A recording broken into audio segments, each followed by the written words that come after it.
retrouverez le support de présentation qui va vous être projeté. Et on essaiera également, salut Jade, de faire un compte-rendu en traçant les questions-réponses qui ont pu être formulées. Alors, soit à l'oral, hein, vous pouvez bien sûr, en levant la main, demander une prise de parole directe, soit au travers du chat. Comme tous les webinaires, je pense qu'on est malheureusement tous habitués maintenant à les utiliser. Je remercie à ceux qui ne parlent pas de couper leur micro, éventuellement leur caméra s'ils ont des problèmes de flux chez eux. Voilà, je pense que j'ai rien oublié sur les règles. Est-ce que tu veux rajouter quelque chose, Fred, ou pas? Oui, ma voisine fait des travaux aujourd'hui. Normalement, c'est calme. Donc, vous risquez d'entendre un petit peu de bruit derrière. Donc, sur les règles, oui, on enregistre. Sinon, il n'y a pas de règle particulière. On avait demandé aux gens de changer, de mettre leur organisme dans les noms, mais je vois que ce n'est pas forcément fréquent. Je te laisse peut-être présenter le CEREMA avant que je présente la mission et que j'introduise la session. Ouais, très bien.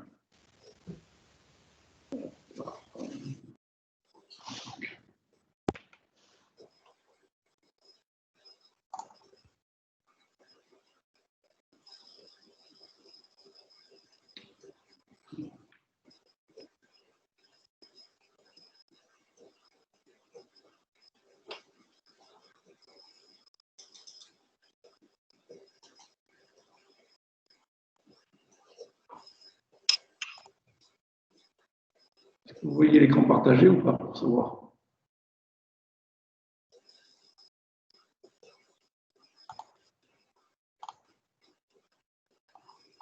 Pas pour le moment, non.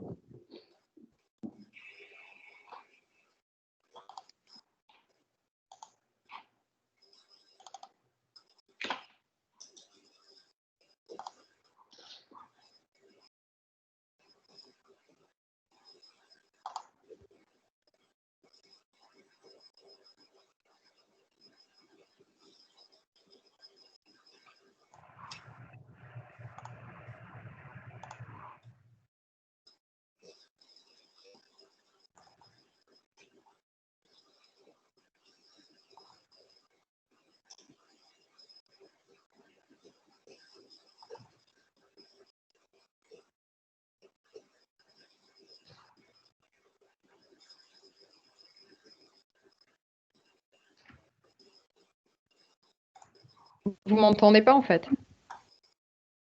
Allô? Si, on t'entend. Et vous m'entendiez avant ou pas? Non, avant, tu n'entendrais pas. Je disais que j'avais commencé à présenter la mission pendant que tu règles le problème technique de partage. Donc, on a choisi aujourd'hui d'ouvrir le webinaire au niveau national pour que d'autres territoires puissent regarder ce qu'on a fait. Si par contre, vous pouvez couper le micro, ceux qui n'interviennent pas, j'ai de l'écho. Et puis éventuellement se déclarer intéressés ou peut-être qui ont déjà des expériences sur l'utilisation de cette méthode ex-aequo pour appréhender les zones susceptibles d'être inondées par notamment des phénomènes de ruissellement. Donc la mission interrégionale inondation est une mission un peu expérimentale au niveau national. C'est la seule mission de ce type qui existe au niveau zonal sur les inondations.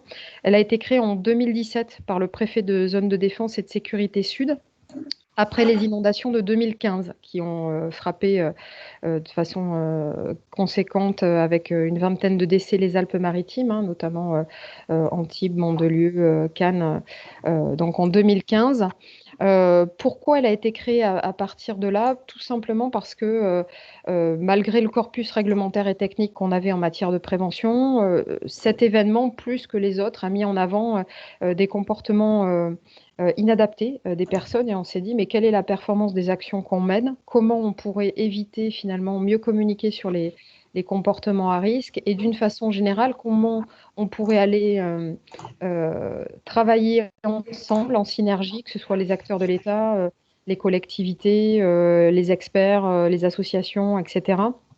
Travailler ensemble pour dépasser certaines difficultés qui sont communes sur l'arc méditerranéen, que ce soit au niveau de l'expertise, c'est ce qui nous réunit aujourd'hui, mais au niveau de la culture du risque, j'en ai parlé, au niveau de l'anticipation des crises, au niveau de la montée en compétence des acteurs. Donc c'est vraiment une mission qui veut mettre en mouvement plusieurs partenaires, qui n'est pas une mission régalienne, qui travaille avec l'ensemble des partenaires du territoire à une échelle assez large. Le préfet a voulu que ce soit au niveau de l'ensemble de sa zone de défense, donc 21 départements auxquels on a rattaché la Drôme et l'Ardèche, puisqu'ils sont également confrontés à des phénomènes d'inondation à caractère rapide.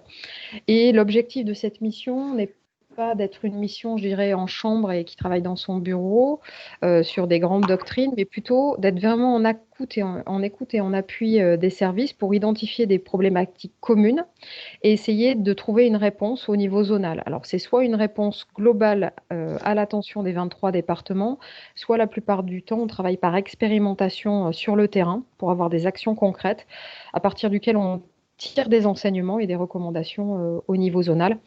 Il y a bien sûr un enjeu d'animation de réseau à cette échelle qui est une échelle assez macro, de partage d'expériences et d'expérimentation. C'est pour ça qu'on sort au travers de la mission pas mal de recueils de bonnes pratiques.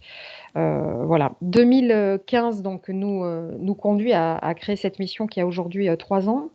Et sur la problématique du ruissellement, juste après les événements, finalement, ces événements de 2015 ont une nouvelle fois, je dirais, illustré le caractère ultra rapide des événements qui nous frappent de ces pluies intenses méditerranéennes et des événements d'inondation qui s'en suivent, et a mis également en avant très fortement ce phénomène de ruissellement. Et une circulaire interministérielle était sortie après cet événement et nous développer tout ce qui était plan de prévention des risques pour le ruissellement. La réponse qu'on en a faite au niveau zonal avec l'ensemble des services de l'État concernés, c'était que le PPR n'était pas l'outil miracle pour traiter du sujet, qui est aussi est beaucoup en lien avec la gestion des eaux pluviales, et qu'il fallait avoir une approche d'ensemble plus large et travailler sur une palette d'outils à mettre en synergie. C'est ce qu'on a fait avec le CEREMA. On a conduit un groupe de travail au niveau zonal avec différents représentants des différents acteurs qui sont concernés par cette problématique de gestion du ruissellement. Et on a sorti un document méthodologique que vous pourrez récupérer après le webinaire si vous ne le connaissez pas. Et dans le cadre de ce travail, au travers toujours, je vous le disais, approche expérimentale de terrain, de quelques sites expérimentaux, on a testé avec Frédéric l'application de la méthode ex-aequo optimisée qui va vous être présentée pour voir ce que ça donnait, la comparer à des données de terrain qui existaient au travers de retours d'expérience ou de modélisation, et puis voir quels usages en fait concrets pouvaient en faire les collectivités. L'an passé, après avoir beaucoup produit côté CEREMA en termes de développement de données, on a fait un point d'étape et on a déjà conduit 2 journées d'échanges techniques, l'une à Aix-en-Provence, l'autre à Carcassonne, au mois de septembre l'an passé. Journée au cours de laquelle des bureaux d'études, des services de l'État, des collectivités, d'autres acteurs sont venus s'exprimer sur leur compréhension, leurs difficultés et puis leur réussite en termes d'usage d'ex-aequo. Donc on vous reparlera de ces données-là. Pourquoi on fait cette journée aujourd'hui, ce court moment d'échange? Parce qu'on est à une étape de production particulière. Frédéric vient de finaliser les travaux sur la Corse et le Tarn. Et donc, il était important pour le compte de ces acteurs qu'on fasse cette journée d'échange et on en a profité pour l'élargir. Voilà, Frédéric, je te laisse présenter et peut-être enchaîner si tu le souhaites. Donc, bonjour à tous. Frédéric Bon, je travaille au CEREMA à Aix-en-Provence. Et donc, on va focaliser aujourd'hui la présentation sur un outil qu'on appelle ex-aequo et les livraisons sur le Corse et le Tarn, même si, bien sûr, on pourra discuter sur des territoires plus grands. Alors, le CEREMA, je ne sais pas si tout le monde le connaît, mais c'est un expert public de référence sur la transition écologique, énergétique et numérique. C'est un centre de ressources et on œuvre à la mise en place de politiques publiques auprès de tous les acteurs, services de l'État, collectivités, entreprises. Et on est là pour développer, expérimenter, diffuser des solutions innovantes sur tous les sujets qui sont nombreux au niveau du CEREMA, donc la mobilité, les infrastructures de transport, l'urbanisme, construction, préservation des ressources et prévention des risques. C'est sur ce dernier point que le webinaire traite aujourd'hui. Alors, Gisèle nous a présenté la mission interrégionale. Vous aurez les diaporamas à la fin, donc ça vous permettra de revenir dessus. Alors, dans le déroulé de la présentation, il y aura un petit historique de la méthode ex-aequo, des améliorations qui ont été produites pour la mission interministérielle.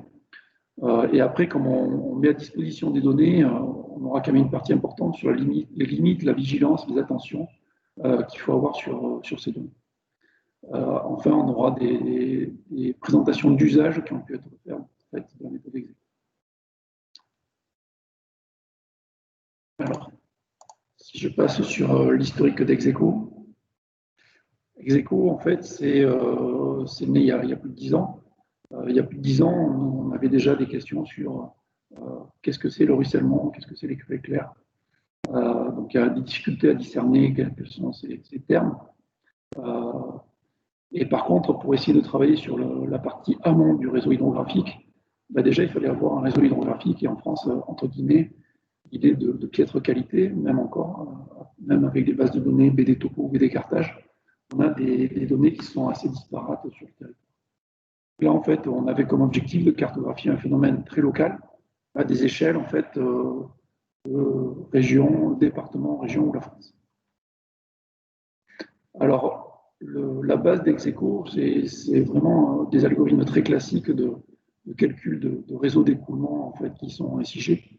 Dans la plupart des outils système d'information géographique, on peut calculer, en fait, un réseau d'écoulement à partir d'un MNT. Donc, vous avez un MNT à gauche, avec des altitudes. Vous regardez, en fait, quelle est la plus grande pente pour aller vers le point d'à côté, donc ça s'appelle le D8. Vous regardez autour du 44, par exemple, quelle est la plus grande pente. Vous voyez que le 44, il doit aller dans le 22, donc voilà, vous avez un axe d'écoulement. Et cet axe-là, vous pouvez, au fur et à mesure, comptabiliser les pixels qui vont dans un autre pixel. Et là, vous avez, par exemple, ces trois-là qui vont dans celui-là. Donc, vous descendez au fur et à mesure. Et un réseau hydrographique, en fait, dans ces calculs-là, il suffit juste de dire quelle est ma limite. Et donc, si vous commencez avec une surface d'année supérieure à 3, vous avez un réseau hydrographique qui apparaît. Nous, ce qu'on a fait, c'est qu'on a appliqué cette méthode-là de manière automatisée. Et on a un tout petit peu bougé le modèle numérique de terrain, donc on y reviendra dessus. C'est-à-dire que si on modifie un tout petit peu la valeur, mais de manière complètement aléatoire, mais avec 0 ou 1 par exemple, on va changer un tout petit peu le réseau hydrographique et on va obtenir des surfaces. Donc ce travail-là, en fait, on l'a fait au niveau national. Donc vous avez par exemple, lors de la directive inondation, pour l'évaluation préliminaire des risques d'inondation, on a réalisé quelque chose qu'on appelait Execo 25 mètres France entière avec un bruitage de 1 mètre sur un NT de 25 mètres. Vous avez ici la carte d'Execo 25 mètres à gauche et vous avez l'EIP, donc l'enveloppe approchée des inondations potentielles à droite qui a permis en partie de déterminer ce qui étaient les territoires à risque important d'inondation en France. Alors après avoir travaillé sur ce sujet-là, Execo, en fait, on l'a toujours gardé dans un coin de notre tête pour essayer de l'améliorer. Et sur les améliorations, en fait, la méthode Execo a été publiée, donc on a des bureaux d'études qui ont repris en main en fait la méthode et qui l'ont redéveloppée en interne chez eux. Vous avez, on y reviendra après, mais sur les diaporamas des matinées d'échange de 2019, il y a les éléments présentés par les bureaux d'études. Et nous, au niveau du CRMA, on a amélioré la méthode. Et on a à la fois amélioré la méthode, on a travaillé sur des modèles numériques de terrain de bien meilleure qualité. Vous avez en gris ce qui avait été fait l'année dernière. Là, je focalise sur la Corse et le Tarn. On a travaillé sur le RGE Alti, 1 mètre de l'IGN, qui a été rééchantillonné au pas de 5 mètres. Attention, on y reviendra, on n'a pas partout du lidar sur ces endroits-là. On a des mélanges de topographie.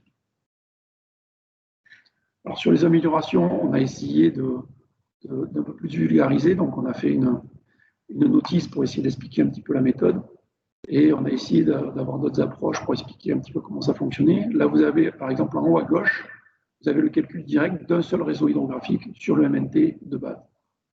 Au milieu, vous voyez que si on bouge un tout petit peu, quand je dis un tout petit peu, là, on a dû bouger de 20 cm la topographie de manière aléatoire, mais au lieu d'avoir le trait orange, vous avez le trait vert.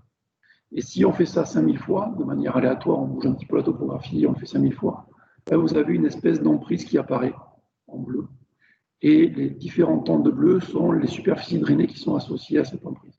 C'est-à-dire que plus on est à l'amont, plus là, on va peut-être commencer à 0,1 km² de bassin versant, et là on va commencer à 1 km² de bassin versant. Voilà, donc toutes ces données-là ont été améliorées et nous avons avancé sur ce sujet.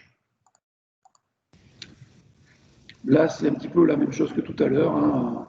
On a des directions d'écoulement, on a des pixels, et puis on peut récupérer un réseau hydrographique. Et vous voyez qu'en fonction de l'endroit où on dit qu'on récupère le réseau hydrographique, on n'a pas forcément les mêmes points qui sont touchés. Donc aujourd'hui, on a appliqué la méthode sur à peu près l'équivalent de 11 départements du sud de la France. Pour nous, l'intérêt, c'est sur les crues éclair, le ruissellement. Et on a des informations à partir d'une surface de 2 terrains de foot.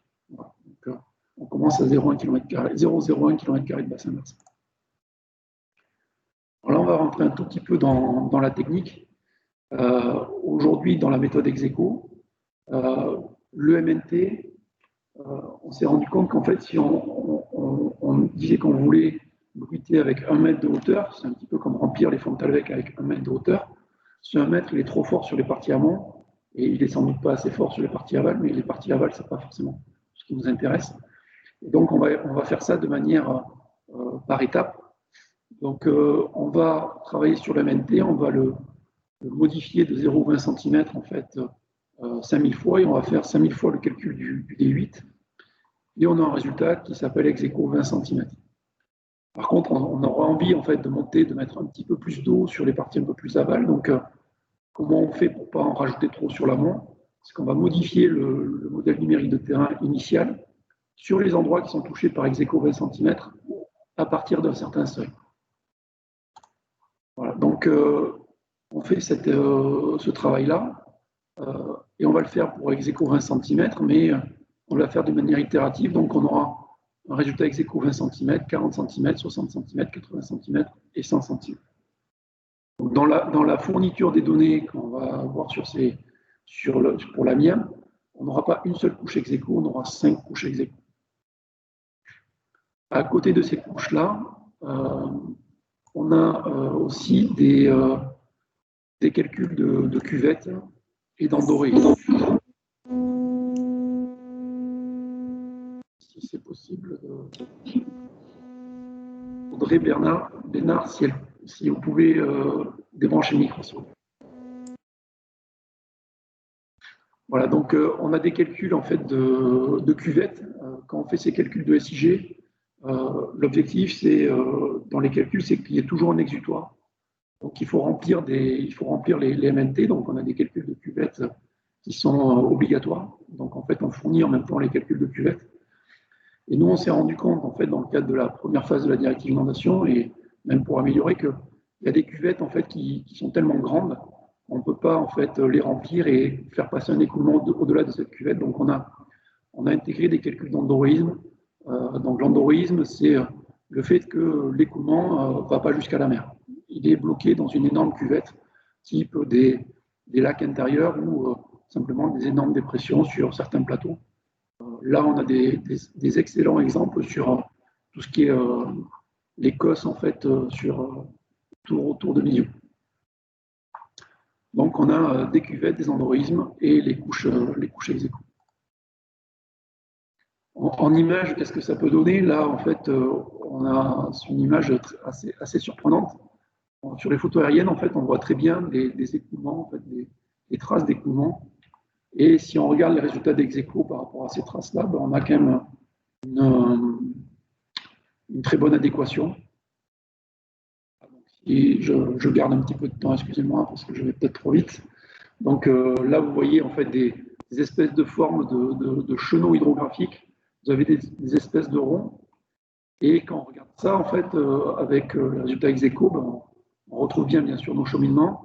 Et on retrouve bien en fait les espèces de ronds qui sont des espèces de cuvettes disponibles. Voilà, donc ce type d'élément est fourni sur 11 départements. Peut-être je vais essayer de basculer sur la donnée SIG, si c'est possible, pour faire voir un petit peu qu'est-ce que ça peut donner sur les territoires. Alors, je ne sais pas, est-ce que vous voyez le SIG sur le Tarn ou pas? Ghislaine? Ouais, ça y est, ça vient de Oui, on s'apparaître. voit, ça apparaît. Donc, qu'est-ce que vous avez comme données? On a des données, on va aller sur des données de cuvette, par exemple.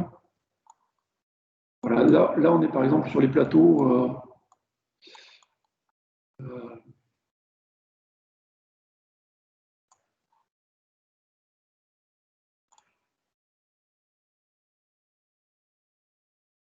Donc là, on est sur les plateaux, sur des grands cosses. Je vais enlever les données ex-aequo.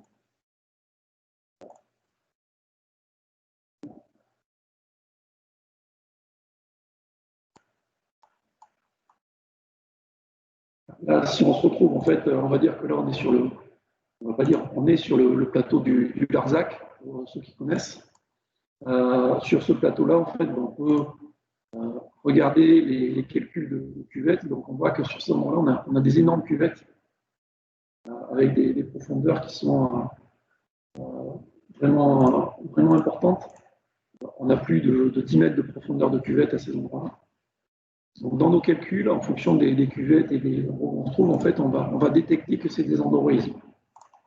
Vous voyez, pour nous, tout ça, c'est plus ou moins des endoroïsmes, c'est-à-dire que là-dedans, l'eau qui rentre là-dedans a très peu de chances d'aller couler jusqu'à la mer. Elle va y aller, mais d'abord, elle va passer en fait par des écoulements souterrains sans doute, mais elle n'aura pas d'écoulement superficiel jusqu'à la mer. Donc on a ce type de données qu'on peut avoir, et puis derrière, on a des calculs ex-aequo, donc les calculs ex-aequo sur ce type de territoire. Voilà, on a des gammes de couleurs en fait qui apparaissent. Donc dans les calculs ex-aequo, comme je vous disais, on a ex-aequo 20, 40, 60, 80, 100. Si on regarde le 20, l'affichage va être un peu long, donc je ne vais pas basculer sur tous les 20, 40, 60, 80, 100. Mais le 20 va être moins large que le 40, qui va être un peu moins large que le 60, qui va être un peu moins large que le 80, que le 100. Donc on peut jouer en fait sur son territoire avec les gammes d'ex-aequo 20, 40, 60, 80, 100. Et on peut aussi jouer sur la couche elle-même. Là, vous voyez, on a des gammes de bleu qui vont de 0,01 km² de bassin versant jusqu'à 1000 km, mais ce n'est pas le cas sur l'image. Et on peut diminuer en se disant, bah, je veux travailler qu'à partir de 1 km² de bassin versant, par exemple. Et donc là, en fait, on va récupérer au fur et à mesure. On a plus l'habitude de voir comme des grands cours d'eau. Voilà, donc on arrive à travailler là-dessus. Vous voyez, là, on se retrouve, en fait, on n'a qu'un seul cours d'eau principal. Si je redescends, en fait, au fur et à mesure, on va monter sur les parties amont. Et en fonction de la remontée sur les parties amont, ben, on va venir toucher de plus en plus de territoires. Alors, sur ces territoires, faut faire attention sur alors, comment l'interpréter. L'interprétation, pour moi, elle a deux sens, c'est-à-dire que plus on a des couleurs faibles, plus on est sur des parties amont, donc entre guillemets, ça devrait être un peu moins dangereux que si on est sur des couleurs plus foncées qui sont plus à l'aval, où on a plus de superficie drainée. Alors ça, il faut le modérer avec le fait que des fois, sur des parties amont, on va avoir en fait des choses qui sont assez serrées, donc, qui sont assez étroites, alors que sur des parties aval, là, on va avoir en fait une grosse diffusion en fait de nos écoulements, et donc on va avoir quelque chose qui est beaucoup plus modéré en termes de comment on répartit en fait la surface drainée sur une grosse largeur. On va être beaucoup moins entre guillemets dangereux que sur des parties amont. Voilà, sur le même bleu, on sera beaucoup plus dangereux sur des parties très serrées que sur des parties aval. Je vais arrêter un petit peu juste la présentation SIG. Je vais essayer de revenir à la présentation PowerPoint. Voilà. Et je vais en profiter pour peut-être faire entrer 3 personnes. Donc c'est bon.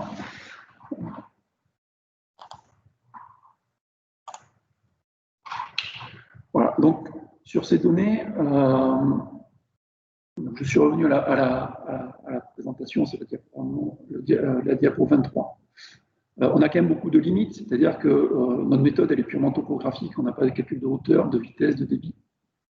On a des valeurs subjectives. Quand je vous ai dit qu'on bruite à 20 cm, 40 cm, 60 cm, 80, 100, voilà, tout ça, c'est des valeurs de bruitage qui sont choisies par rapport à une expérience, mais il n'y a pas de calage vraiment local. On travaille sur des modèles numériques de terrain, pas sur des modèles numériques de surface. Donc en milieu urbain, on ne va pas avoir tout ce qui est superstructure type des maisons, mais on ne va pas avoir aussi les petits murs, les murets, etc. Et un dernier point, c'est qu'à des endroits, ce n'est pas forcément la méthode qui est à mettre en cause, c'est aussi le modèle numérique de terrain qui peut avoir des incohérences. Si on a des énormes remblais qui ne sont pas troués, le calcul va créer une grosse cuvette en fait, à l'amont, qui est une fausse cuvette, qui est une anomalie en fait, topographique. Alors sur le MNT, voilà, le MNT hypodaté, on avait fait les calculs l'année dernière autour de Montpellier, il n'y avait pas la nouvelle autoroute A9, donc voilà, il y a quand même des choses fortes, mais on sait aussi que les zones urbaines et agricoles peuvent avoir des modifications topographiques assez importantes. Donc on a des fausses cuvettes et des faux androïsmes qui peuvent être liés soit au échantillonnage du CEREMA. Des fois on avait un trou dans un MNT d'1 mètre, mais quand on passe en 5 mètres, on le perd. L'hygiène peut ne pas prendre en compte certains passages inférieurs. Et on a bien sûr des fois des oublis d'ouvrages hydrauliques type des bus ou des gros remblais. Alors je fais un focus particulier sur la Corse et le Tarn. Sur la Corse et le Tarn, là, vous avez des images en fait des deux secteurs avec les zones en vert, ce sont les zones où il y a du lidar. C'est-à-dire que toutes les autres zones sont des zones où il n'y a pas de lidar. C'est donc du MNT de moins bonne qualité.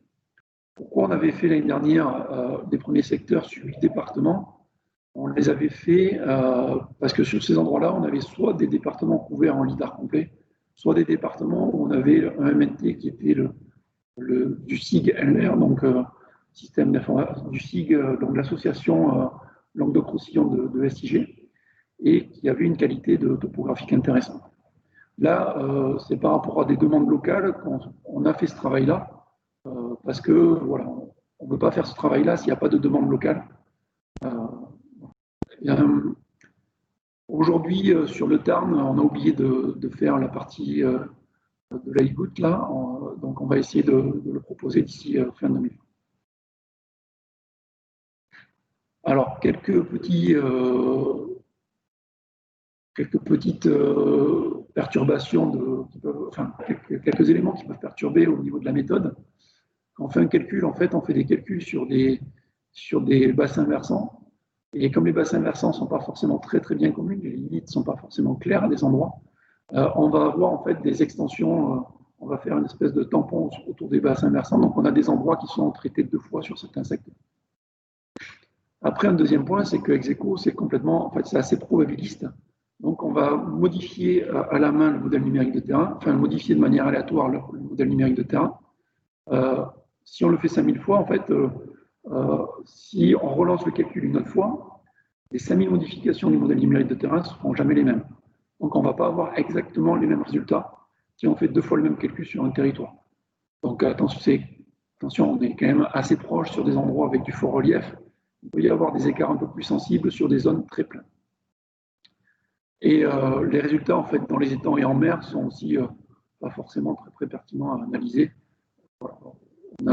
On n'a pas forcément vocation à avoir quelque chose qui est la zone inondable parfaite de l'amont à l'aval. On est plutôt pour traiter des parties amont qui sont sans connaissance plus fine. Il y a de la connaissance qui existe sur des plus gros cours d'eau. Et ce n'est pas l'objectif d'Execo de travailler sur ces endroits. Alors, pour rappel, donc, Execo MIAM 5 mètres, c'est une donnée brute non expertisée. C'est à vous de prendre en main cette donnée. C'est à vous de regarder en fait ce que ça donne sur votre territoire par rapport à des études existantes locales. Et c'est à vous de voir s'il y a un intérêt de l'utiliser sur votre territoire. Alors, ce qu'il y a d'intéressant, c'est que comme c'est une donnée qui est complètement homogène et qui traite en fait des très grands territoires, si vous habitez si vous habitez en Corse, aujourd'hui, à moins de 100 mètres de chez vous, vous avez une zone qui est touchée par Execo. Ça, c'est quasiment sûr. Donc, l'objectif, c'est d'essayer de voir en fait si autour de chez vous, ça peut être aberrant ou pas aberrant. De comprendre un petit peu comment ça fonctionne. Et moi, ce que je trouve intéressant, c'est vraiment ça, c'est qu'on a une homogénéité de traitement sur un territoire et qu'on peut regarder un petit peu ce qui se passe à plein d'endroits. Contrairement à des études très localisées où des fois, on n'habite pas cet endroit-là, on n'a pas d'informations. Là, on est sûr de à un endroit, pouvoir un peu comparer ce que donne Execo avec des données locales. Alors là, c'est une carte en fait des données disponibles aujourd'hui avec cette méthodologie. Donc l'année dernière, on avait fait le Var, les Bouches-du-Rhône, une partie du Vaucluse, Lozère, Gard, Hérault, Aude et Pyrénées-Orientales. On n'a pas fait par exemple la Camargue, où il n'y a pas vraiment d'intérêt sur cette zone très très plate à faire le calcul, on a fait sur les bords. Et donc cette année, on a fait la Corse et une partie du Tarn, et on va venir rajouter en fait la zone manquante au sud du département du Tarn. Les données en fait les données de l'année dernière sont disponibles sur le CData du CEREMA. Celles de cette année elles sont en cours de diffusion sur le CData du CEREMA. S'il y a des gens qui les veulent dès à présent, on a d'autres types de protocoles de transfert de données qui sont disponibles, donc il n'y a pas de souci, on peut vous les fournir.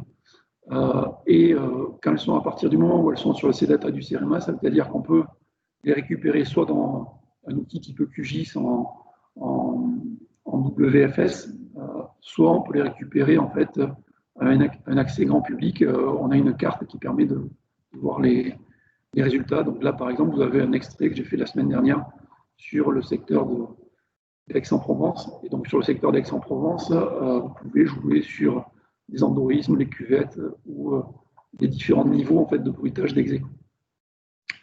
Les données sont fournies en fait département par département sur le CData du CEREMA là, pour des questions de poids. Sinon, les données étaient trop lourdes en fait, à afficher, donc il y avait trop de temps de latence pour récupérer ces données. Ghislaine, je ne sais pas si tu veux prendre la main un petit peu sur les usages. Oui, allez, je vais commencer. Je te laisserai présenter tes travaux sur Toulon et avec Predict.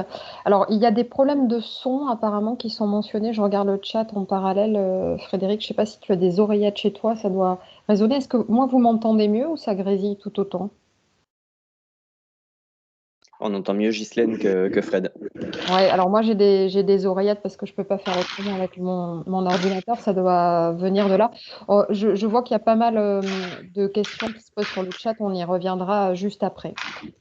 Pour faire simple, sur les usages et en introduction, Frédéric a dit des choses importantes, c'est-à-dire pourquoi on a développé Execo et en quoi c'est intéressant.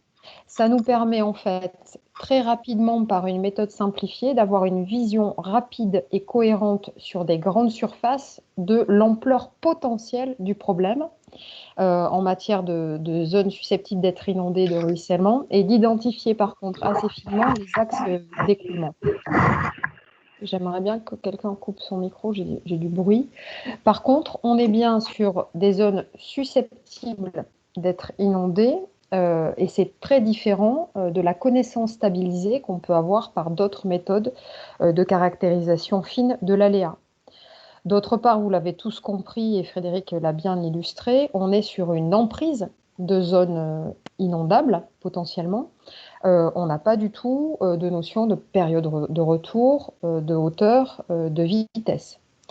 Frédéric l'a dit également, et je voudrais revenir là-dessus, on est bien sur une donnée brute, particulièrement utile, vous allez le voir, on va en parler avec ce que peuvent faire les bureaux d'études, les services de l'État, les collectivités, et j'invite ceux qui sont connectés d'ailleurs à intervenir ensuite pour compléter ou illustrer plus avant les exemples qui vont être présentés.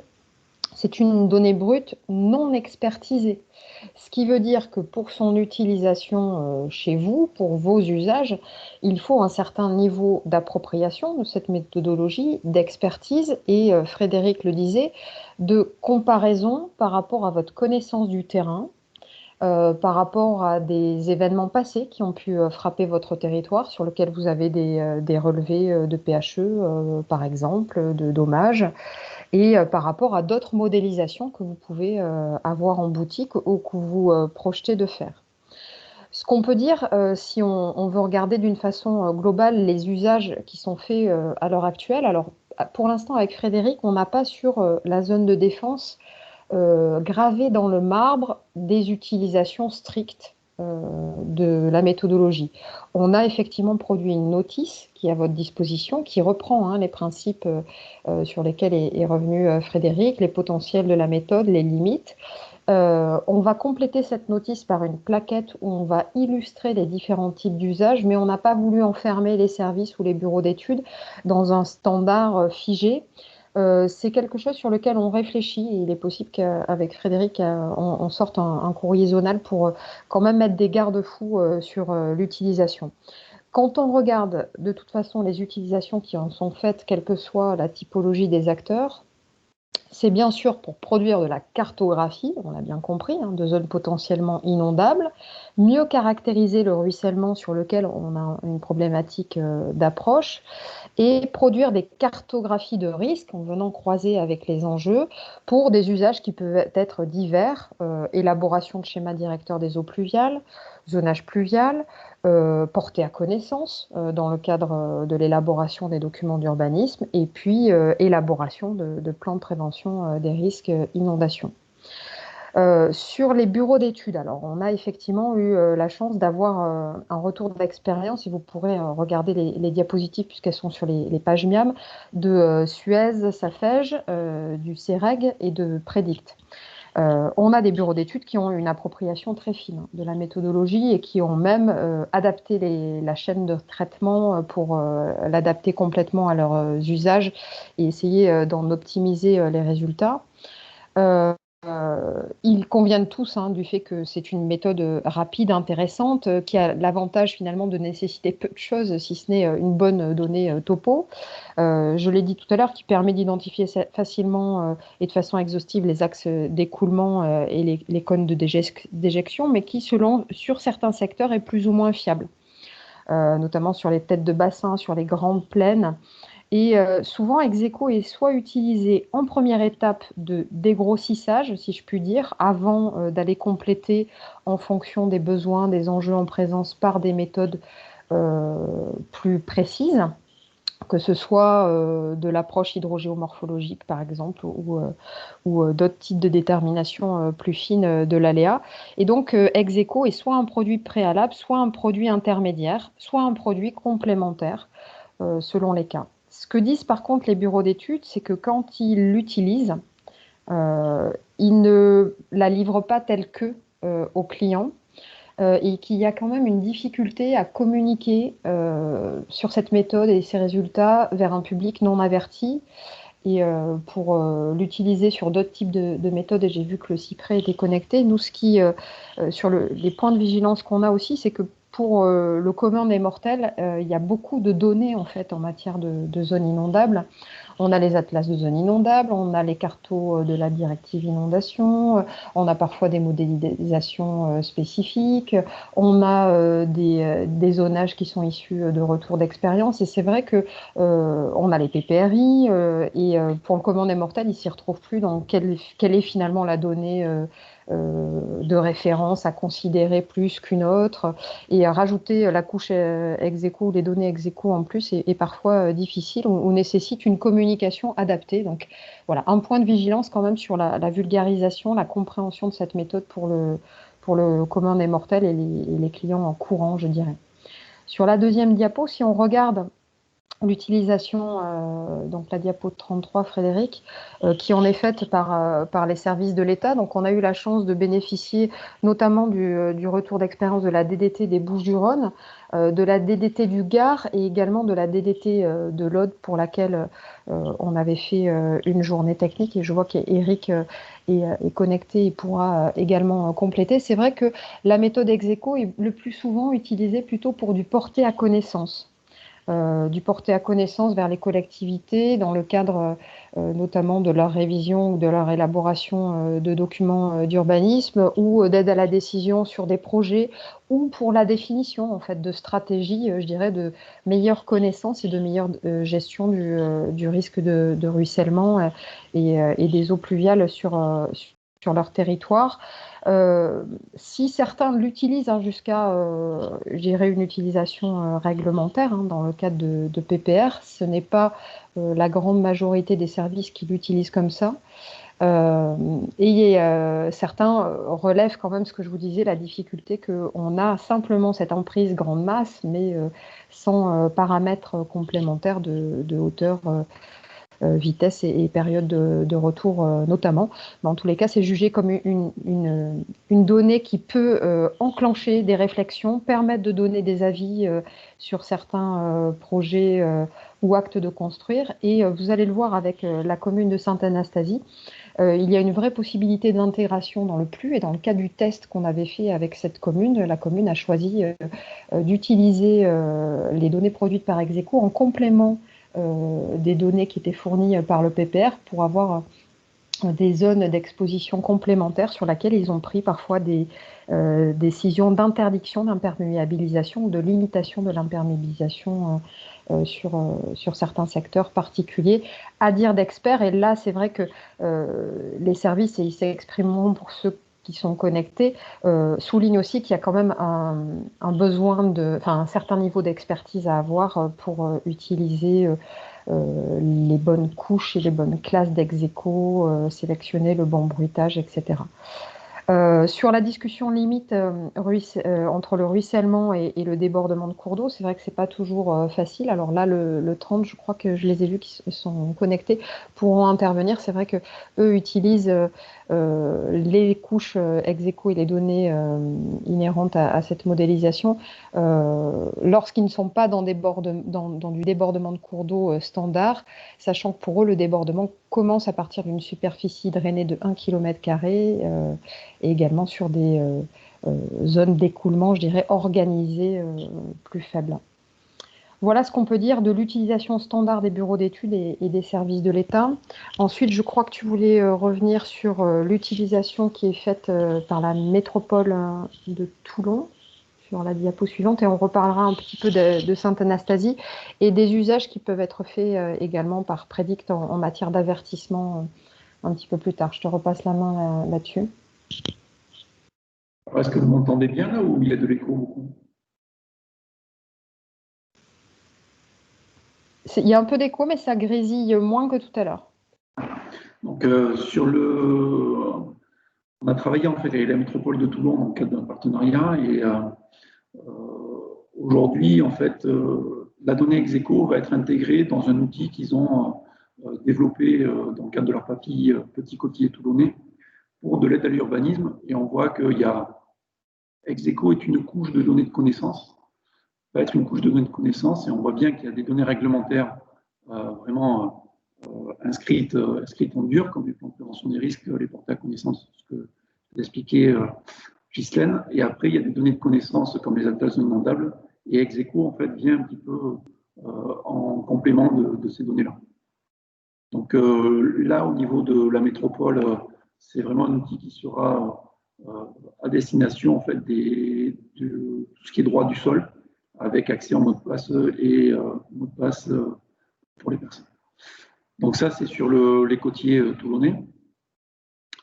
On a eu aussi sur la commune de Sainte-Anastasie, cette commune-là en fait avait eu des pluies très très importantes en 2014. On a eu plus de 400 mm en 12 heures, donc voilà, et avec des périodes très intenses. Et sur cette commune-là, on a eu des forts dégâts et qui étaient en fait complètement en dehors de la zone inondable du PPR classique. Donc, en comparant en fait les zones qui avaient été impactées avec les emprises d'ex-écho, il y avait quand même une corrélation qui était très très importante. Et la commune a décidé d'intégrer ces données-là dans le PLU avec des éléments adaptés en termes de réglementation. Donc vous avez, si vous voulez, il y aura le lien qui sera disponible en bas là, qui vous permet d'accéder en fait à ce qui a été fait de manière vraiment très opérationnelle sur Sainte-Anastasie. On est allé aussi dans l'Aude, le SMAR avait des réflexions pour replanter des haies sur certains endroits pour essayer d'éviter ou de limiter les coulées de boue après des événements intenses. Et là, l'objectif, c'était de savoir en fait où c'est que ce serait mieux de planter des haies. Donc, on a essayé d'aller sur le terrain après des événements pour voir un petit peu si les coulées de boue pouvaient être préidentifiées par les zones ex-aequo, et on avait quand même quelque chose qui était relativement pertinent. Donc là, on est sur le secteur du Fresquel. Donc, c'est une utilisation qui était pas une utilisation réfléchie au début par rapport à ex-aequo, mais qui peut être une utilisation tout à fait pertinente pour certains territoires. Alors là, on va prendre un petit peu plus de hauteur. On travaille actuellement pour l'Agence spatiale européenne dans le cadre d'un projet COSPAR-1 qui est piloté par la société Predict. Donc l'objectif de ce programme, c'est d'essayer de faire de voir si Predict peut fournir un service en fait au niveau international à partir de données de meilleure qualité à la fois en termes de pluie, en termes d'emprise de zones inondables. Pour la pluie, ils sont appuyés sur Météo France, et pour les zones inondables en fait au niveau international, essayer d'utiliser la méthode ex-aequo sur des modèles numériques de terrain spatiaux. Donc on avait la présence du CNES là tout à l'heure. Voilà, on travaille un petit peu sur ces sujets-là. Et on a des résultats qui sont quand même assez intéressants à ce stade.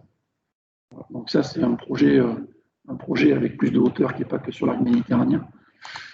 Et pour finir, en fait, on utilise aussi la donnée ex-aequo pour autre chose, comme une donnée intermédiaire. On a développé au CRMA une méthode qu'on appelait Cartino 2D, qui est une méthode qui fait des modèles en fait, hydrauliques 2D de manière automatisée. Donc, le modèle hydraulique 2D, il se base sur le modèle Télémac. Donc, dans les modèles type Télémac, c'est des modèles où on découpe le territoire en petits triangles. On appelle ça des éléments finis. Et donc, on va l'objectif, c'est d'essayer de mailler le plus finement possible dans les endroits où il y a beaucoup d'écoulement et d'être un petit peu moins fin sur les autres endroits pour que, entre guillemets, on n'ait pas trop de points et que les temps de calcul soient raisonnables. Là, ce qu'on a fait, en fait, c'est qu'on a éclaté le territoire en plein de petits morceaux et on vient mailler finement dans les zones ex-aequo, et ailleurs, on maille un petit peu moins finement, ce qui nous permet en fait, d'avoir des types de calculs hydrauliques complètement assez proches en fait, de calculs en fait, automatisés, de calculs locaux avec des modèles 2D. Voilà un petit peu ce qu'on a pu faire là-dessus. Là, on est sur un secteur autour de Cannes.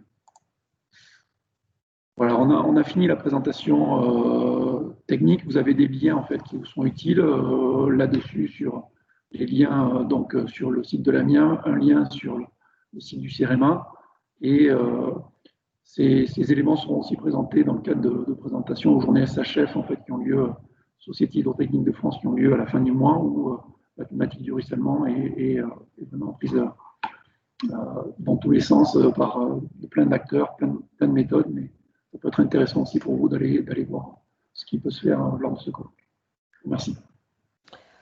On va ouvrir sur un temps de questions-réponses, et on a à peu près 40 minutes. On voulait laisser vraiment de la place à l'échange aujourd'hui. Peut-être sur le chat, Frédéric, on a plusieurs questions que je vais te lire. À la fois, un correspondant voudrait que tu reviennes sur ta définition de la surface drainée, et un autre sur la différence entre la production de ces cartes de zones inondées par ex-aequo et les limites différences avec les autres méthodologies de caractérisation des aléas inondations, dont le torrentiel. Un de tes collègues du CEREMA te dit qu'une des limites complémentaires sont les effets du sol et la sensibilité du sol à générer du ruissellement.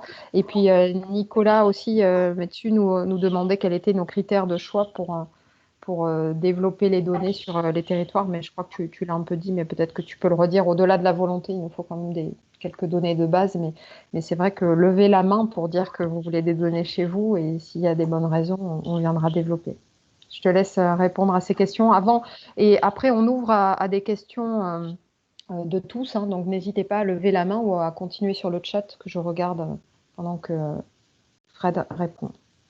Alors la surface drainée, tout simplement, si vous avez, quand vous avez une baignoire chez vous, vous regardez la surface de votre baignoire, et dans le petit trou au fond de votre baignoire, ben, vous avez la surface, à cet endroit-là, la surface drainée, c'est la superficie de votre baignoire. Voilà, donc la surface drainée, c'est vraiment la surface du bassin versant. Donc si vous voyez la surface drainée, c'est la surface du bassin versant qui est associée à ce point-là. J'espère que j'ai à peu près répondu. Sur le sol, tout à fait, on a des collègues qui sont là de l'île de la Réunion.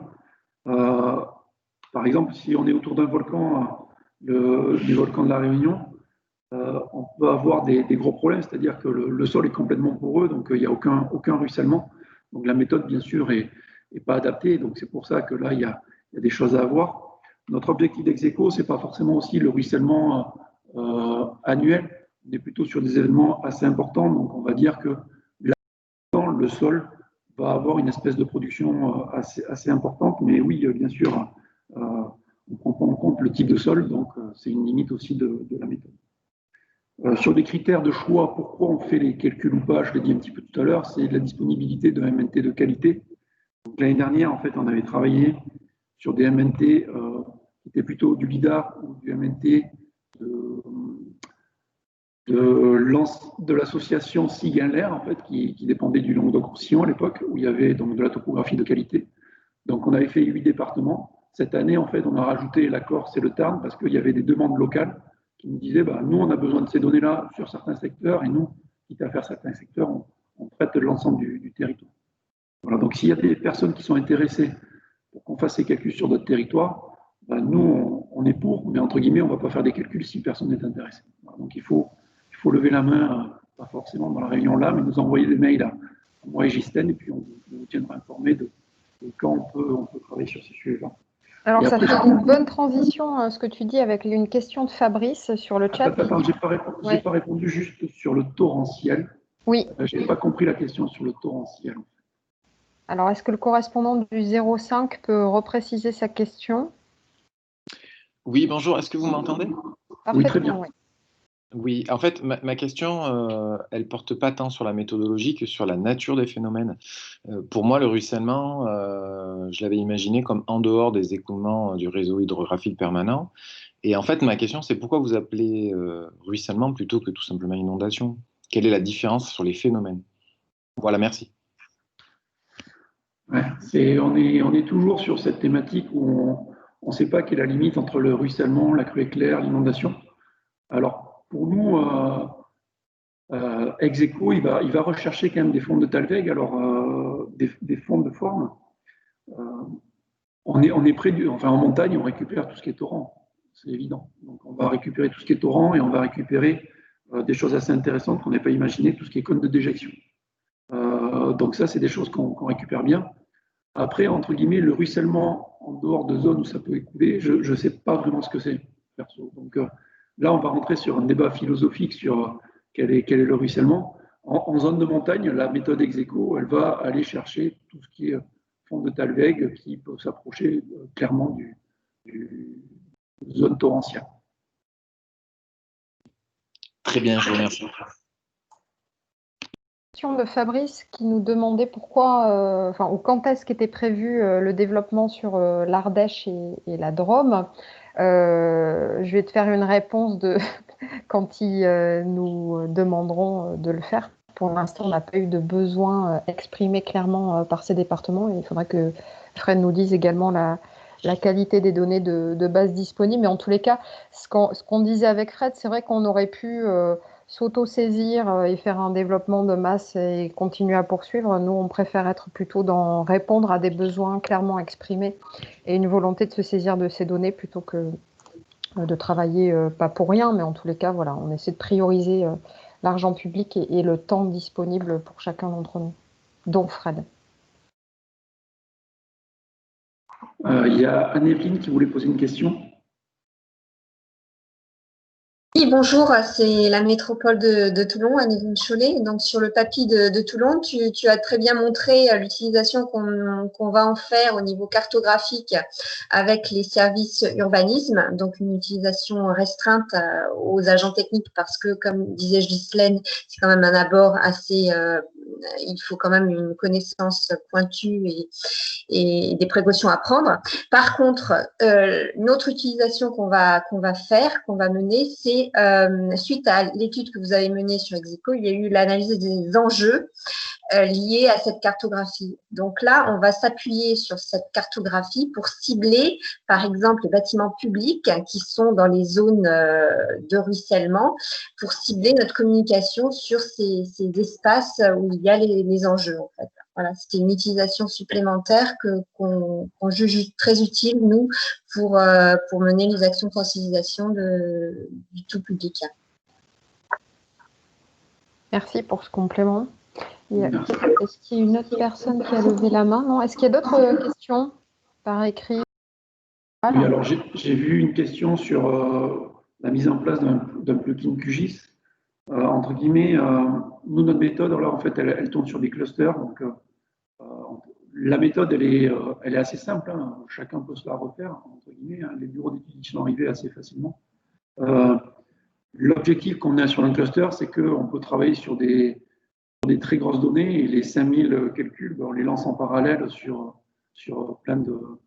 On les lance en parallèle, ce qui nous permet de gagner beaucoup de temps.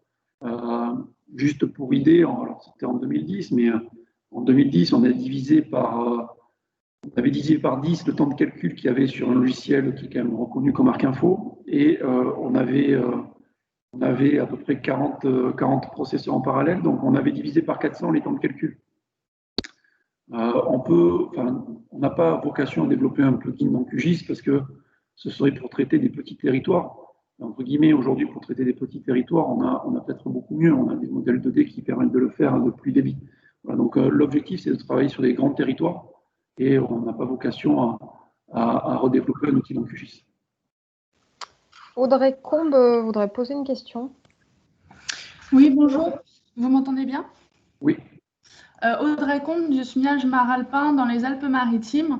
Moi, effectivement, j'ai été intéressée par la possibilité de développer cet outil-là sur d'autres territoires, puisque bon, là, on est en préparation de plusieurs PAPI sur le territoire. Il y a un PAPI qui va se faire sur le bassin versant de la Siagne qui a été énormément touché en 2015 et plus récemment en 2019. Et un autre PAPI également sur tout le bassin versant du Var. Et notamment sur la Siagne, on a une très très grosse problématique de risque ruissellement et de débordement de cours d'eau. Et je pense que ça serait intéressant d'échanger ensemble, de voir dans quelle mesure peut-être on peut essayer sur les Alpes-Maritimes pour mieux comprendre cette problématique de ruissellement qui nous touche à chaque fois qu'on a des pluies un petit peu intenses, on a des ruissellements qui sont quand même assez importants sur le territoire. Donc, je pense que je vous enverrai un mail et puis peut-être échanger ensemble, voir les données dont vous avez besoin, voir si on les a à disposition et sur ce qu'on peut faire également sur ce territoire peut-être. Alors, sur le territoire du 06, on ne l'avait pas fait parce qu'on n'avait pas de données LIDAR qui couvraient l'ensemble du territoire. Alors, on a des résultats intermédiaires qui sont déjà disponibles dans le cadre de la mission. On a des données qui sont déjà disponibles sur le secteur de Cannes, sur le secteur de la Siagne un petit peu, je crois, sur la Brague. Donc on peut vous les fournir, mais la donnée topographique était quand même de qualité un peu moins bonne. Donc on avait utilisé le modèle numérique de terrain à l'époque c'était le Conseil général qui avait fait un modèle numérique de terrain en 2009.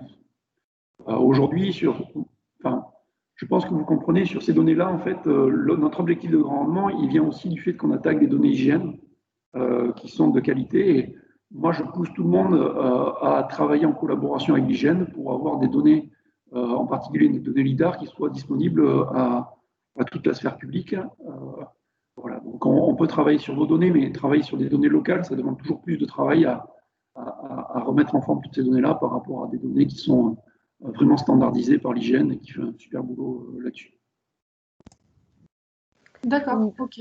Bon, bah, je suis intéressée effectivement par les données intermédiaires dont vous disposez déjà sur Cannes, la Siagne et puis a priori également la Brague pour déjà regarder un petit peu ce qui existe. Et nous, les données hygiène également qui sont sur le territoire, je ne sais pas. Il faut que je vois avec notre spécialiste sigiste si on a des données de qualité sur le secteur. Voilà. Moi, j'ai entendu parler d'un LIDAR de la métropole de Nice, mais voilà, il n'est pas diffusé. Donc, entre guillemets, nous, si on n'a pas les données pour travailler, on ne le fera pas. Enfin, si on n'a pas les bonnes données, on ne le fera pas forcément. Donc, c'est mieux de travailler sur les bonnes données. Ok. Une question de Mathieu qui demande si la méthode est utilisable sans perdre trop de fiabilité en milieu urbain. On l'a testé en milieu urbain, ça donne quand même des résultats qui ne sont pas si inintéressants que ça. Donc, ça peut être des fois, ça donne des gros aplats ou ce genre de choses à certains endroits, mais ça fait poser les bonnes questions, même en milieu urbain. Sur la métropole de Toulon, on avait fait des modèles beaucoup plus précis. On a pu se rendre compte que des modèles beaucoup plus précis à des endroits ne touchaient pas certains incidents qui avaient été recensés, alors que Execo les touchait encore. Voilà, donc on a quelque chose qui est plus une 2 chevaux, ça partout, c'est moins performant, c'est une emprise, mais même en milieu urbain, ça donne des choses qui sont relativement intéressantes. D'ailleurs, Mathieu, là, je t'invite à échanger avec Julien Langumier et l'équipe des Bouches-du-Rhône, puisqu'ils l'utilisent en milieu urbain.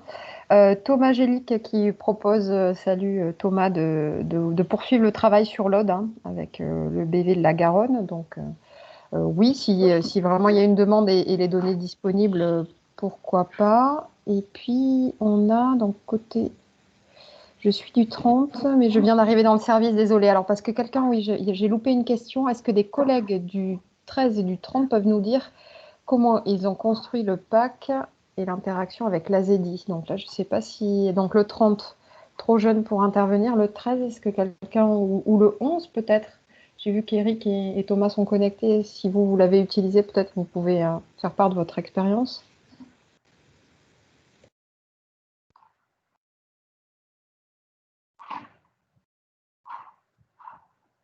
Bon, j'ai l'impression qu'il n'y a personne.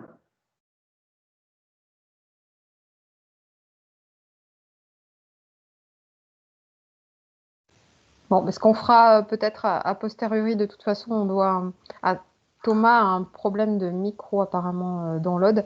On va sortir la plaquette sur les usages et puis on essaiera de poster des exemples en fait d'utilisation dont des portées à connaissance qui ont pu être faits type sur ces données Execo, ce qui permettra de répondre plus précisément à votre question. Côté Tarn, donc Jade, est-ce qu'il y a des précautions particulières à prendre pour superposer l'aléa Execo avec des couches d'enjeux pour définir donc une stratégie par exemple d'action, notamment en zone urbaine, ce qui rejoint la question de Mathieu?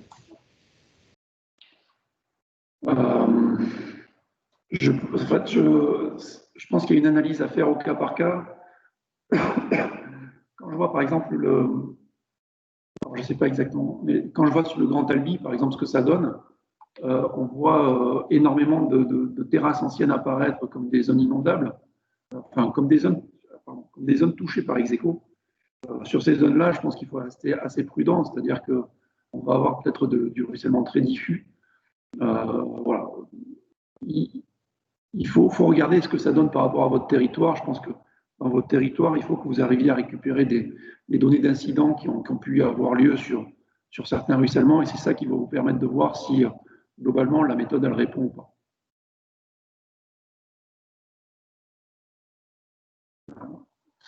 Il y avait une question beaucoup plus technique d'Alice Maillot. Je vais essayer de répondre. On lance 5000 itérations. C'est vrai qu'on pourrait dire pourquoi 5000 et pourquoi pas 10 000 ou pourquoi pas 2000. Souvent, on s'est rendu compte qu'au bout de 5000 itérations, on arrivait à peu près à le terme saturer pas mal. En fait, on arrivait à saturer nos résultats, c'est-à-dire que en relançant une autre itération, on n'avait pas vraiment de modification. En fait, les zones qui étaient touchées étaient assez peu modifiées. Voilà, donc c'est pour ça qu'en lance 5000, c'est vrai qu'on n'arrive pas à complètement stabiliser le calcul. Il faudra en lancer 10 000 ou 20 000 ou 100 000 peut-être. Mais là, ça dépasserait un petit peu l'objectif. Execo, c'est vraiment au départ une donnée qui est là pour se poser des grandes questions et qui permet déjà d'avoir une bonne approche. Mais voilà, le 5000, c'est plus un retour d'expérience sur à peu près les données qui sont la valeur qui est à peu près correcte pour arriver à stabiliser nos calculs.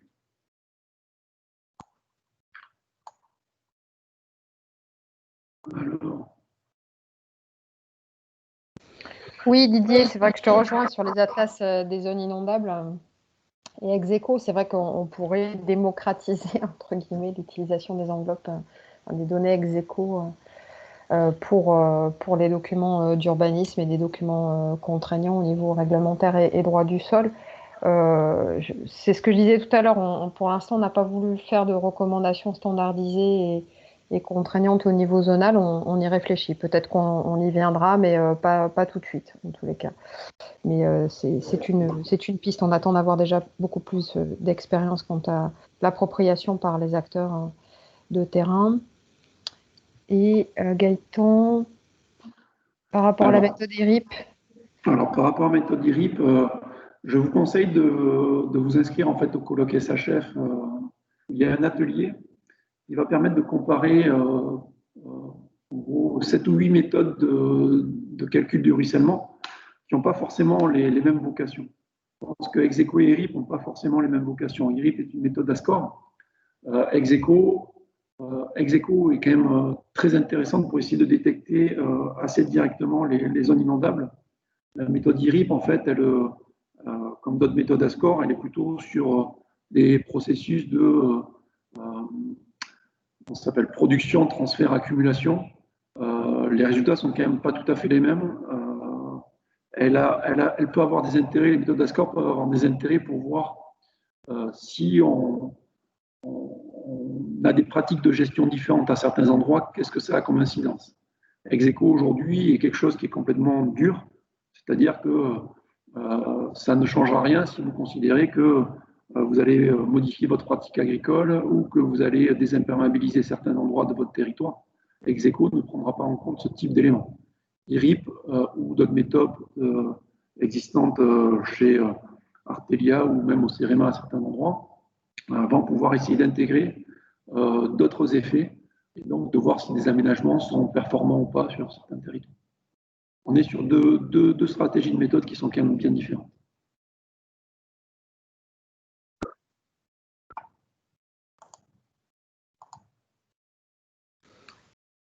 Quelque chose pour la diffusion vers les collectivités. Alors, ce que je disais, c'est que nous, au niveau de l'arc méditerranéen, on a communiqué par des courriers zonaux vers les services sur la production de ces données. Elles sont libres d'accès, de toute façon, pour le commun des mortels qui se connectent sur les bons sites et qui les téléchargent en flux sur l'espace CEREMA.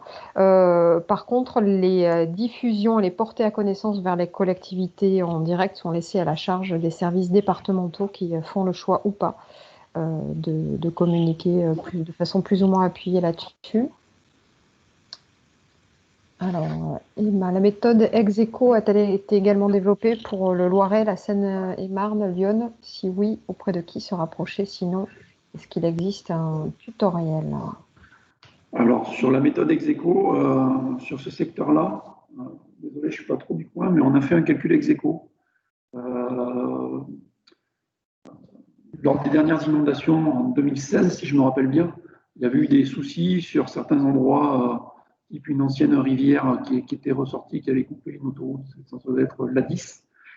Et il y avait une mission d'inspection générale qui avait dit qu'il fallait reprendre le AIP, donc l'enveloppe approchée d'inondation potentielle.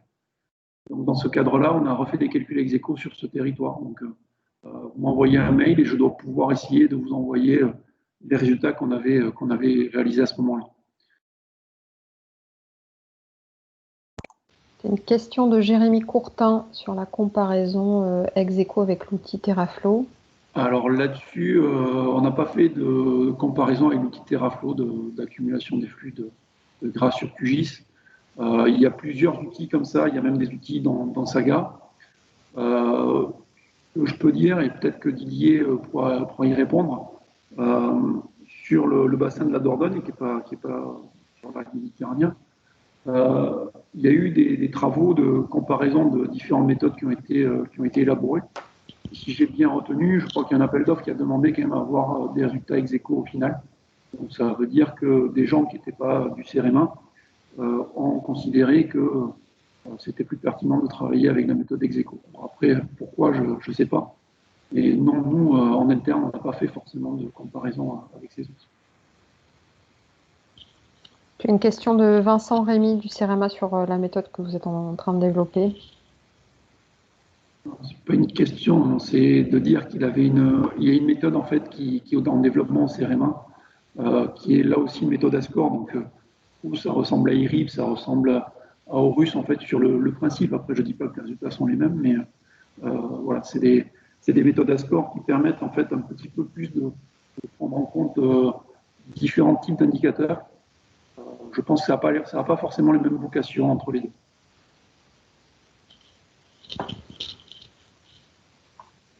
Est-ce qu'il y a d'autres questions via le chat ou en main levée? Je ne sais pas, est-ce que la Corse voudrait voir ce que ça donne sur son territoire? Je peux ouvrir le SIG aussi, si ça intéresse des gens de revoir en SIG ce que ça donne.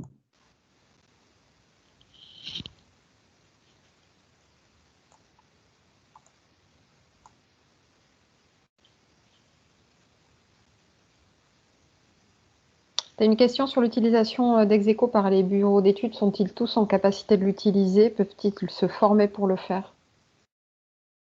Oui, globalement, quand même, les bureaux d'études, ils comprennent assez vite les méthodes Execo, hein.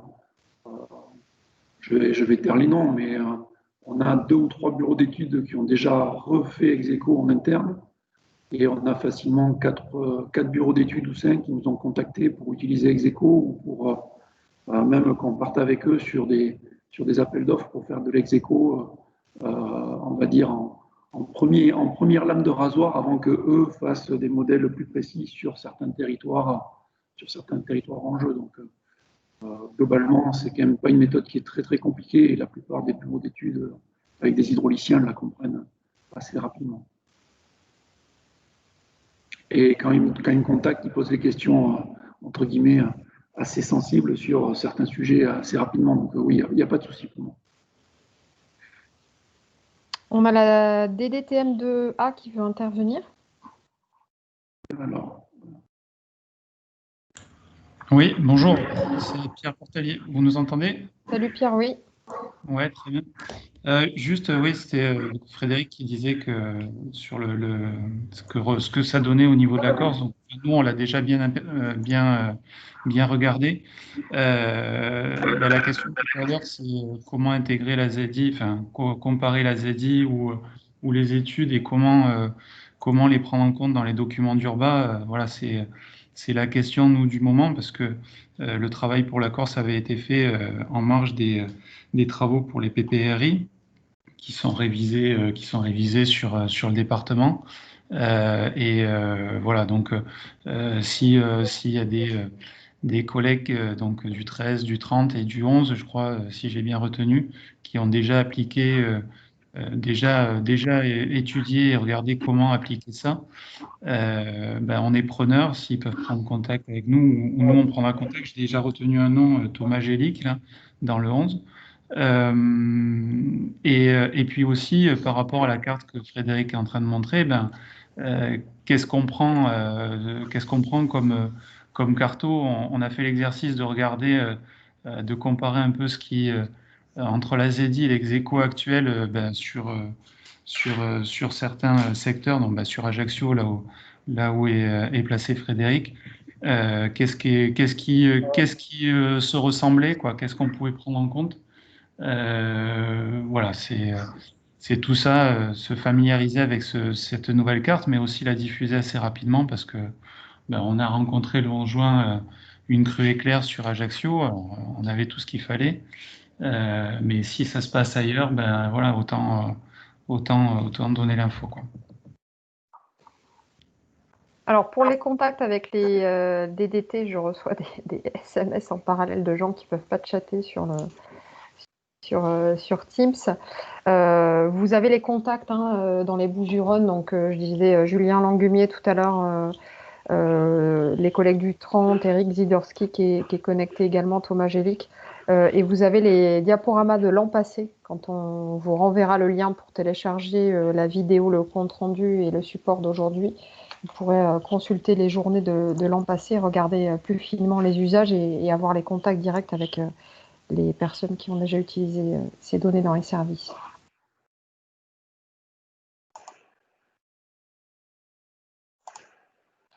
Ok, merci.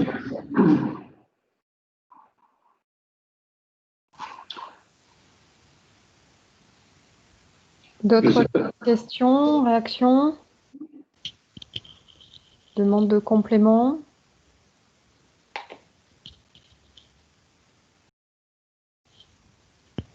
Bon, j'espère que, en tous les cas, cette courte présentation, même si on a voulu faire sur un temps réduit parce qu'on passe beaucoup de temps tous en visio, vous a servi à mieux comprendre la méthode, les objectifs de ce qu'on est en train de faire et puis les limites et potentiels des données qui sont produites. S'il n'y a pas de regret par rapport à des questions, je crois que la main levée par Madame Chollet, c'était une main qui existait déjà auparavant. Ce qu'on va faire peut-être à l'issue du webinaire, c'est ce qu'on essaie d'avoir systématiquement. Là, je vais mettre en ligne immédiatement le support sur le site. Fred va vous renvoyer un message via la boîte Execo en vous envoyant le lien vers le support. Dans l'attente du compte-rendu, il nous faudra quelques jours et de l'enregistrement qu'on va mettre dans la journée également. On va vous envoyer également un lien vers un court questionnaire. Il y a vraiment 5 questions, ça va vous prendre quelques secondes. C'est important pour nous sur les webinaires qu'on organise dans le cadre de la MIAM de voir un peu le retour que vous en avez sur l'utilité, les recommandations, les sujets, d'autres sujets que vous voudriez voir aborder. Bien sûr, vous pouvez recontacter Frédéric Ponce et moi-même si besoin après la réunion. C'est pour ça qu'on fait ces webinaires, pour pouvoir prolonger. Ensuite, derrière. Voilà, s'il n'y a pas de regret, remords, je vous propose de nous déconnecter. Et Frédéric, on envoie d'ici la fin de matinée un message avec le lien et puis le questionnaire de satisfaction. Ça marche, donc merci à tous. On a la vidéo aussi, donc je vais voir si je peux l'enregistrement s'il a fonctionné. Et puis j'attends la fin des déconnexions et je récupérerai aussi tout ce qui était dans le chat pour qu'on puisse voir si on a répondu à toutes les questions. Merci à tous, bonne journée. Prenez soin de vous. À bientôt. Merci Fred. Merci Gisèle. Merci, au revoir.